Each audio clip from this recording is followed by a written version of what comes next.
Hello everybody, Adam Cleary from FourFourTwo here, and Manchester United are out the Champions League, and some people on the internet think that's Rasmus Hojlund's fault. Now okay, let's just take that point at face value. All they really needed to do for large parts of that game was score a goal, and they signed Rasmus Hojlund for a lot of money to score goals, and he didn't score any goals. So even if we're not going to blame him, and I'm not going to blame him, it does still beg the question, why is Rasmus Hojlund not scoring goals? But I don't know if you saw this, very handily, TNT Sport aired a 2-hour documentary last night about why Rasmus Hojlund can't score goals for Man United. It was the Bayern Munich game.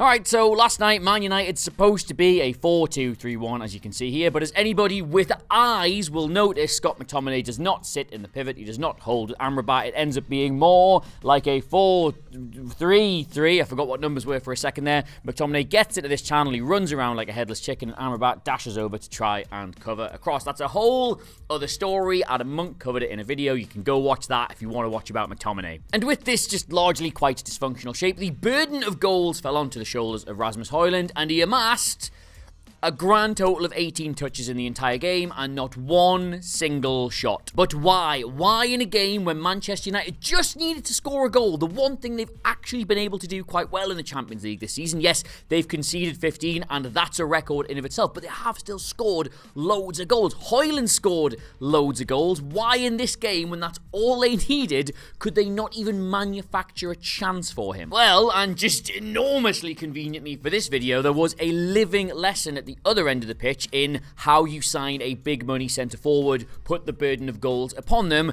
but make sure they're capable of delivering that. And that, if you just wave the old magic wand here, they're kind of the same colour, is Harry Kane. Just like Hojlund, he also moved this summer for like a bajillion squillion quid into a new league with a completely new team, a new level of expectation. But unlike Hojlund, who has played, and I'm just going to bring this stat up, 800 minutes without registering a goal or assist, he has 22 goals and 8 assists in just 20 games. Now, I'm not a maths guy, I didn't work anywhere near hard enough in school, but that is, I think off the top of my head, loads. But why is it working so well for him and just hardly at all for Hojlund? Well, because Bayern have done all the things you're supposed to do when you make that kind of signing. Like, just in its most basic form, when you drop that kind of money on a centre forward, they have to start. You are bringing them in to play. They're not an option, they're not someone who you're going to be flexible with. They should be going through the middle and getting most of your goals. And unless they're just some magical perfect fit from some kind of footballing dreamland, you have to make adaptations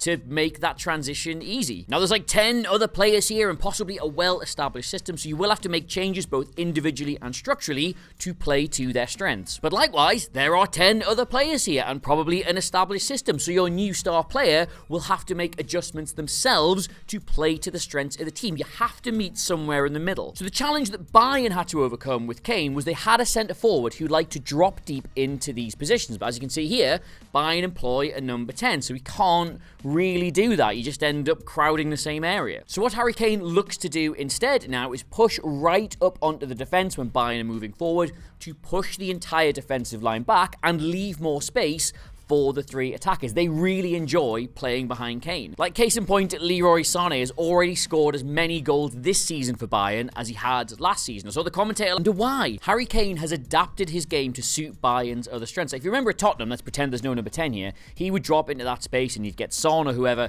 making runs in behind. He would use that kind of pocket of space to help create. But he can't do that at Bayern because A, there's another player there and these two players don't want to be doing that. So he's changed his game and the team have benefited as a whole. But likewise, the team have changed their game to benefit Kane. Because while he does push up on the defence, there are times where he does want to drop deep and get on the ball. So when that happens, the number 10, usually Musiala, will move out to a flank to provide an overload in the wide areas, to allow somebody to get in behind. And when that happens, then Kane is capable of playing those balls in like he was doing at Tottenham and getting assists that way. That's why he's got 8. But also, and arguably even more important than that, something Bayern struggled with last year was beating a press. They were good at having the ball around the back, but they didn't really have anybody who could just open that up. They tended to sort of struggle a bit when they got really pressurised. But now, because Kane is big and strong and is excellent at controlling the ball and bringing others into play, when Bayern get penned in, I'll just show you what that looks like in case you somehow can't imagine it. When Bayern get all penned in, Harry Kane just shows for it, for a long ball, and they can just go direct into Kane. He holds it up really well, he brings others into play,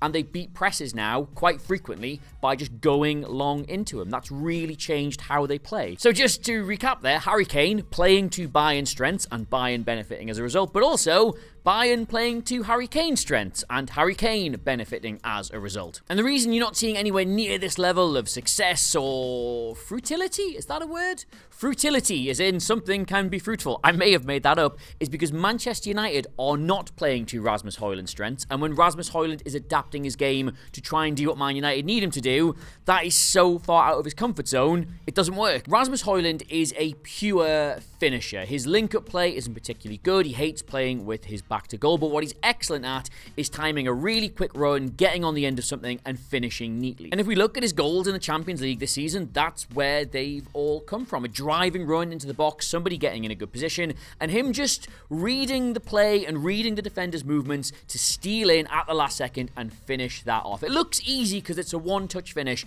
but it's an incredibly rare skill to be able to predictably and consistently read defenders that way. Add to that he's really quick and determined, and if he finds himself with loads of space in behind, he can absolutely kill teams. I think this goal is brilliant. That is genuinely the finish of an elite level striker. He just has to be in that situation for it to happen. But the problem Manchester United have been having in the Premier League, and had all last night against Bayern, is that they find these situations very difficult to manufacture. Like, predominantly this season, you've had Marcus Rashford, Anthony, or Garnacho in those wide areas, and those are three players you would not call great assisters, for lack of a better term.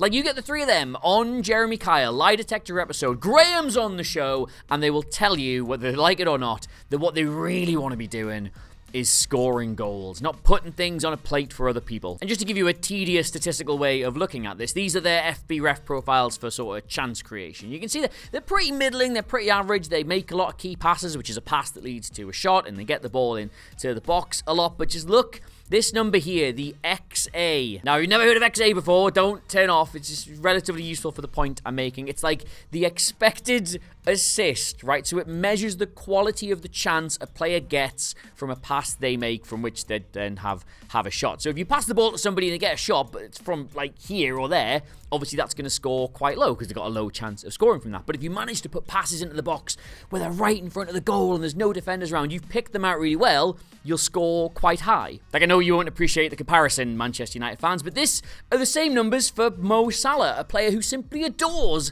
to cut the ball back across goal for someone to get a tap in, therefore creating a very easy chance. He's good at doing that. He's good at making goals for other people. So that's where he scores. And if you are looking at that thinking, but it's still decimal numbers, it's not that much bigger. Like, think about it this way. If you're scoring like 0.1, you're liable to create a goal like once every 10 games, which is ages. And if you're scoring like 0.25 or 0.3, you're liable to create a goal every 3 or 4 games, which, you know, it's not phenomenal, but it's much better than 10. Rasmus Hojlund isn't scoring goals fundamentally because he's not really getting the service required for a player like him to get a lot of goals. What Manchester United really need is a player who can do what Harry Kane does in regards to the link-up and the movement and getting involved elsewhere, but they haven't got that. They've got a pure poacher. They've got a pure finisher. And you could see last night, they were crying out for Hojlund to hold the ball up and bring them up the field, but that's just not what he can do. Virtually every single time last night he had his back to goal, the defense just bullied him. He doesn't have the skill set or the experience to know how to deal with those situations. Every time it came into him, Bayern pretty much just turned it over or he put it out of play. It was horrible to watch. Like, going into that game, Hojlund was like the joint top scorer in the Champions League because Manchester United have had so little control of these games. They've been end to end, they've been chaotic, there's been space in behind, there's been breakaway attacks, there's been stuff that really suits him. And last night, where they tried to have as much control as possible, where they were incredibly conservative by their standards, they didn't want to let Bayern in, they needed somebody to help move them up the pitch, Lo and behold, that's the worst game he's had in the Champions League. And thus, the reason he's not scoring in the Premier League is because those games tend to be a lot more like the Bayern one, where they're neat and compact and they try not to open up too much, than they do the Galatasaray one, which was just pure chaos with space to run into absolutely everywhere. Now, whether you want to consider this a failure in terms of Rasmus because he's not adapting his game well enough, or a failure of management because they're selecting the wrong players for the wrong games, or even a failure of recruitment because they've gone and spent loads of money on a player who's largely unsuitable for a lot of the games they're having, that's up to you. I would say it's all three. But the difference between all those three things is that Rasmus Hojlund is 20 years old. I would imagine when he was going to Manchester United, they gave him some big pitch about how they knew how to get the best out of him and how they were going to use him, and it probably sounded really, really great. I don't think anybody at that age would go, let me just stop you there, man trying to give me the dream move of my career. I worry about the service. And if you really do want to criticise him and say, well, he should still have more than 0 goals in the Premier League, if you actually look at the chances he's had, maybe 1 or 2 of them should have gone in. But even at this point, a 1 or 2 goal return for the amount of money they spent would be terrible. So I agree, his finishing could improve, but not so much it's going to make the difference here. Like, whisper it, but if Man United want to get the best out of Rasmus Hojlund, they need to fundamentally change the way they play football. And you know what really fundamentally changes the way you play football? Sacking your man. But that's another video for another time. Who they got on the weekend, actually? Oh dear, right, well if you enjoyed that video, please do subscribe to us here at FourFourTwo on YouTube, or you can get me across the entire social spectrum at Adam Cleary, Clery, FourFourTwo socials in the corner of the video. I forgot the new magazine, but it's here. Ta-da! That looks real and convincing, I'm sure. Anyway, let us know what you make of Rasmus Hojlund and this video in the comments below. Of course, don't forget to do all the stuff I've already said. And until next time, I've been Adam Cleary, this has been FourFourTwo. Ooh, no strings, and I'll see you soon. Bye!